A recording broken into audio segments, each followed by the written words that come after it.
Hey, it's Russ from the Infectious Groove Podcast and Vinyl Channel. Coming up today, I've got another video that came from the comment section on the channel. Going to do some great side ones coming right up.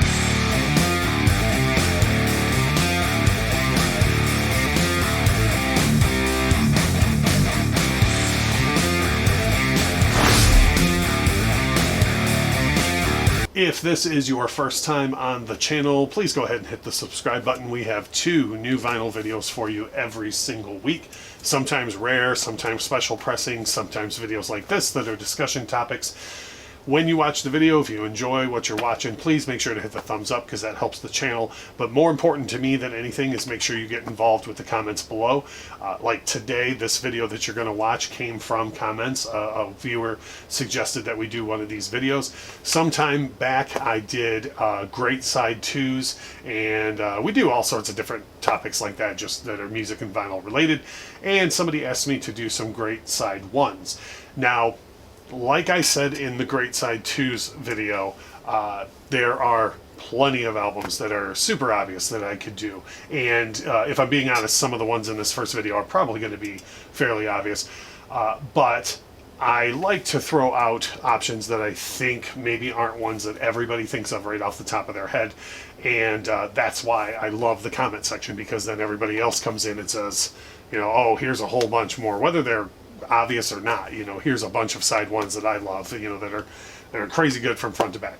So today I'm going to do 5 of my favorite side 1s. These are sides that I just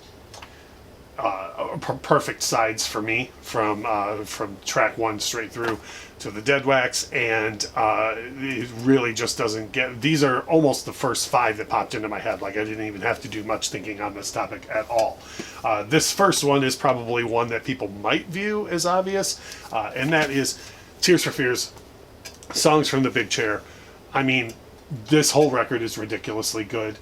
Side 1 to me, what's interesting about this record is my favorite song on this album is actually on side 2, but side 1 as a whole just works so well. If you'd never even heard Tears for Fears before, as soon as you drop the needle with it kicking in with Shout, and then going right into the working hour, and then Everybody Wants to Rule the World, rounding out side 1 with Mother's Talk, I mean, it is absolutely perfect right from the top through. And this is one that I would venture to say, if all you'd ever heard were those 2 songs by Tears for Fears, Shout and Everybody Wants to Rule the World, I believe what's the rest of side 1 on this could turn you into a fan and say, like, wow, I really need to look into more of this band, because the rest of the songs on that side are that good. So that's one that is, for me, is a perfect side 1. This next one was a surprise for me all the way around. It's just a amazing side 1, and that is Sturgill Simpson, A Sailor's Guide to Earth. This is his 3rd record. Side 1 for this one has not only my favorite song on this album, but my favorite Sturgill Simpson song to date, which is a song called Keep Between the Lines. But the record itself just comes out swinging with a couple of tracks that really set the tone for what you're about to hear, which is a concept album that's country and R&B and rock in points, and I mean, it's just a stunningly good album. Then after those first 2 tracks, you go into Keep Between the Lines, which is my personal favorite Sturgill song. Then you cut into Sea Stories, which, to give you an idea of how out there this record is, Sea Stories makes reference to playing GoldenEye on the Nintendo 64 in the mid-90s, so it's just an incredible set of lyrics across this record that make references that you've never heard, certainly in country music, before. After that is a stunningly good cover of In Bloom by Nirvana. If you have not heard this album, if you have not heard that cover, if you think there's no way somebody could do a good cover of In Bloom by Nirvana, look up Sturgill Simpson's cover of In Bloom. And if you like that cover, which I honestly don't see how you couldn't, if you like that cover, then look into the rest of this record. Perfect side 1. Just an incredible album. But for me, I feel like I could almost make a Sturgill Simpson fan out of anybody with side 1 of Sailor's Guide to Earth. I'm going to stay in the country vein for just one more record, and this is one that's hard to find on vinyl for now as of the shooting of this video. I know this artist is supposed to have more vinyl coming out in the future, and I hope that this record gets included in that. But that is Garth Brooks' third effort, Rope in the Wind, another absolutely perfect side one. Now, side one on this is devoid of, outside of 2 tracks, doesn't have any what you would call hits. But they are songs that went on to be very well known. They're not songs that were hits at the time. They were not singles at the time. But right off the top, Against the Grain starts this album rocking more than I think Garth did on any track on the first 2 albums, which then goes into Rodeo, which is a very well-known Garth song, concert favorite, and so on and so forth. But then you get What She's Doing Now, Burning Bridges, and Papa Loved Mama right in a row, which are a couple of ballads and another like rockabilly type upbeat song. So the flow on this album is just perfect. Like when I go see Garth in concert or am listening to a live show and you hear Rodeo, even with the live ending and the long drawn out ending, I'm still expecting What She's Doing Now to follow it, like, because that's how well this record flows. And then side one of this album rounds out with Shameless, which is essentially a Billy Joel cover.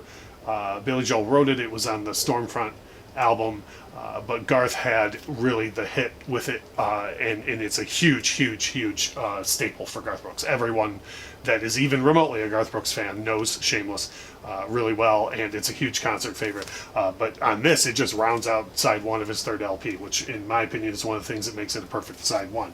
This next one is another one that you might look at and go, well, yeah, that's kind of an obvious choice. But that is the Beastie Boys' first studio effort, Licensed to Ill. This is one like the Garth Brooks record where I don't feel like you could play any song on this album on side one and not have me immediately expect the next song from side one to play. Like if you put it on a playlist or a mix CD or something. Rhymin' and Stealin', The New Style, She's Crafty, Posse in Effect, Slow Ride, Girls, and Fight for Your Right. I mean, it's just an absolutely perfect side one. And again, like I don't see how you could ever play Rhymin' and Stealin' for me and have me not expect The New Style to come right after it. Or if you play When the New Style Ends, there's no way I could not expect She's Crafty to come after it.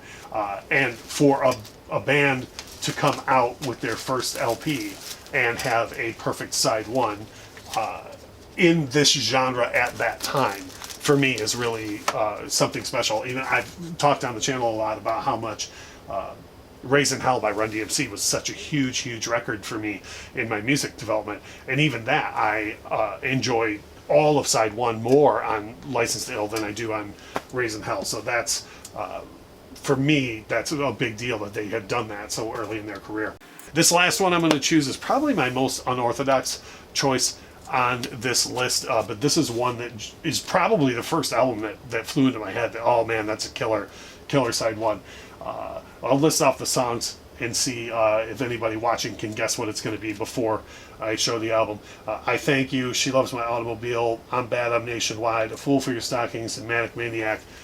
Talking, of course, about ZZ Top, De Guile.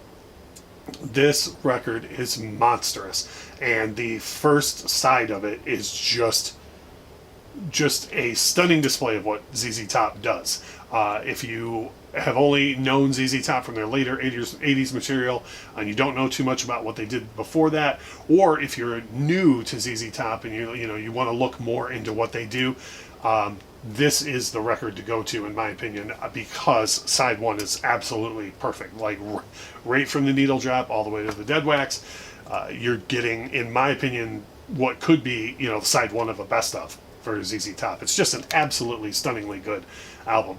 So ZZ Top, De Guile rounds out the first, and I'm sure a series of great side one videos.